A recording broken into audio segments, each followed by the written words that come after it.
Hello guys, welcome back to YouTube channel सामान्य अध्ययन केंद्र। दोस्तों, आज की वीडियो में हम लोग बात करेंगे जो कि हम लोग पढ़ रहे थे मध्यकालीन भारतीय इतिहास, और मध्यकालीन भारतीय इतिहास के संदर्भ में मुगल काल हम लोग पढ़ रहे थे। और मुगल काल के अंतर्गत हम लोगों ने शाहजहां तक वाले चैप्टर को पढ़ लिया था। अगर उन सभी वीडियोस को आपने नहीं देखा है तो वीडियो को देख लीजिए, चैनल पर प्लेलिस्ट बनी है। उसके बाद आज का हम टॉपिक स्टार्ट करेंगे जो कि है हमारा औरंगजेब आलमगीर, यानी कि आलमगीर औरंगजेब, इसको अलग अलग भी कह सकते हैं।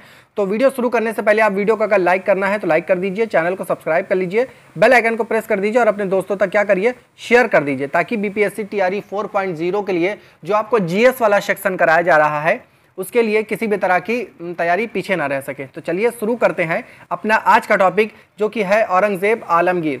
1658 में ये व्यक्ति शासक बनेगा और 1707 में क्या हो जाएगी, इसकी मृत्यु हो जाएगी। यहीं पर जब 1707 में इसकी मृत्यु हो जाएगी तो बोल सकते हैं कि आपका पूर्व मुगल काल, यानी कि जो पावरफुल मुगल काल है वो संपूर्ण मुगल सल्तनत समाप्त हो जाएगी।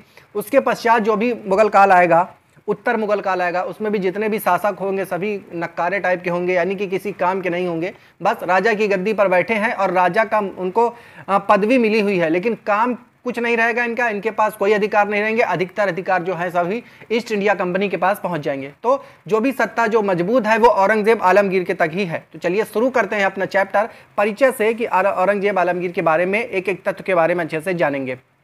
ठीक है, तो चलिए शुरू करते हैं। मुगल साम्राज्य का छठवां तथा अंतिम प्रभावशाली शासक, मुगल साम्राज्य का छठवां एवं अंतिम प्रभावशाली शासक होता है कौन, औरंगजेब आलमगीर। इसी के लिए 1707 में आप जब देखते हैं औरंगजेब की मृत्यु हो जाती है तो वहां से क्या मध्यकालीन भारत इतिहास खत्म होने के संदर्भ में कुछ इतिहासकारों के अनुसार आधुनिक भारत शुरू हो जाता है, और कुछ इतिहासकार के अनुसार ये उत्तर मुगल काल है जो कि मध्यकाल का ही भाग है। ठीक, इनका जन्म कब हुआ था? 24 अक्टूबर 1618 में देहात, यानी कि गुजराती देहात में हुआ, देहात में हुआ था। देहात वो कानपुर देहात वाला नहीं, गुजरात में हुआ था, गुजराती परिवार में, गुजरात में। ठीक है, इनके पिता कौन है? शाहजहां हैं, सभी जानते हैं इनके पिता शाहजहां हैं। ठीक, इनके कितने पुत्र थे? 4 पुत्र थे, 3 पुत्री थी। ठीक, देखिए जो शाहजहां है, शाहजहां के 4 पुत्र थे। 4 पुत्र में कौन था? एक दारा सिकोह था, शाह सूजा था, औरंगजेब था जो कि मुमताज महल से उत्पन्न हुआ था, और मुराद था। तो इन चारों में हमने आपको इससे पहले की वीडियो में बताया कि उत्तराधिकार संबंधी युद्ध कई प्रकार के लड़े गए, जिसमें जो फाइनल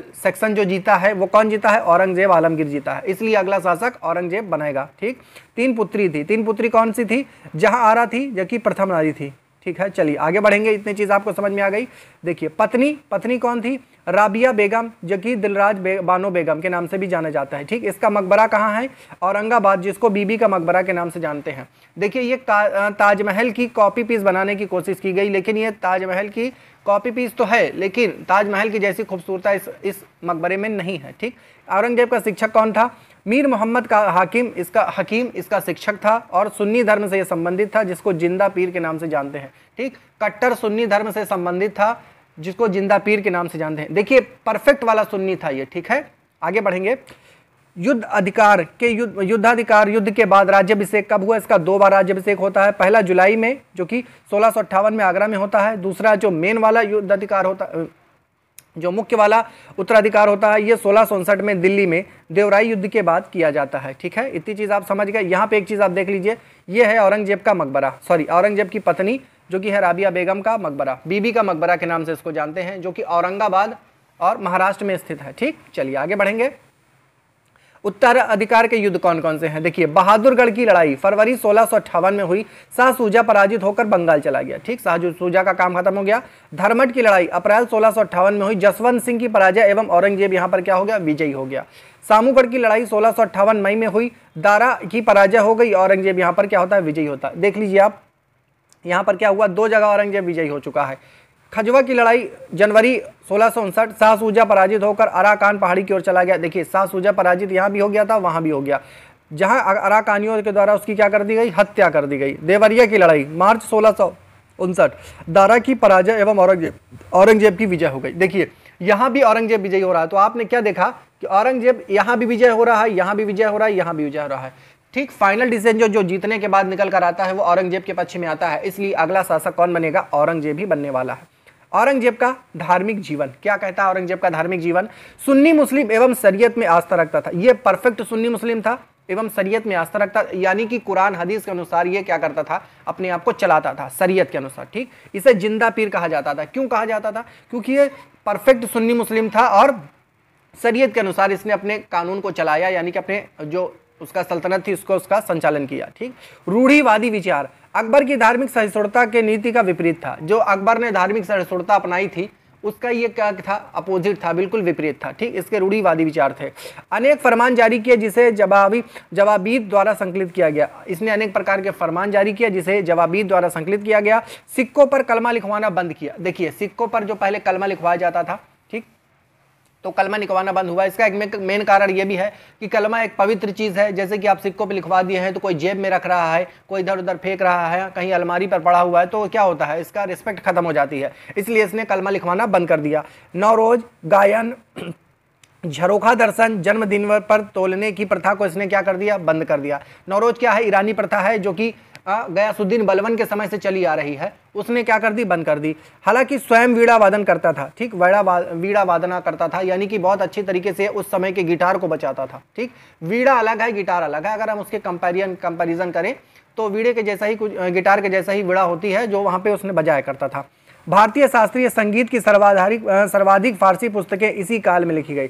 शास्त्रीय संगीत की सर्वाधिक पुस्तकें इसी काल में लिखी गई, जबकि औरंगजेब जो था वो कौन था, ये गायन विरोधी था, यानी कि इसको डांस और गाने में उतना दिलचस्पी नहीं थी और इसके दरबार में ये सब नहीं होता था। चलिए आगे बढ़ेंगे।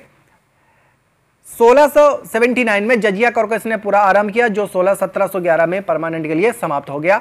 औरंगजेब ने सर्वाधिक हिंदू अधिकारी नियुक्त किए। औरंगजेब के शासनकाल में कई पर बहुत सारे सर्वाधिक, यानी कि मुस्लिम अधिकारियों से ज्यादा हिंदू अधिकारी यहाँ पर नियुक्त किए गए बड़े बड़े पदों पर।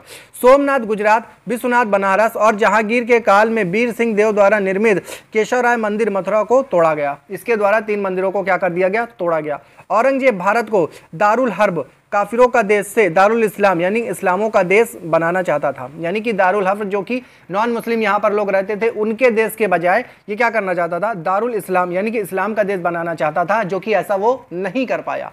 वो अपने मिशन में सक्सेस नहीं हो पाया, क्योंकि भारत क्या है, विविधताओं में एकता वाला देश है। और ये परंपरा कब से चली आ रही है, जब 712 में मोहम्मद बिन कासिम का आक्रमण होता है, तब से विविधताओं में एकता वाली परंपरा चली आ रही है। सभी हिंदू मुस्लिम सभी लोग बराबर रहते हैं, चाहे वो ईसाई हों, सिख हों। ईसाई तो खैर बाद में आए थे, जो सिख वगैरह हैं, हाँ, गुरुद्वारे वाले, वो लोग भी सब लोग काफ़ी समय से साथ में ही रहते चले आए हैं। तो ये पोजीशन को क्या करना था, ये इसको टालना चाह रहा था और दारुल इस्लाम बनाना चाह रहा था, जैसा कि वो नहीं कर पाया। चलिए आगे बढ़ेंगे।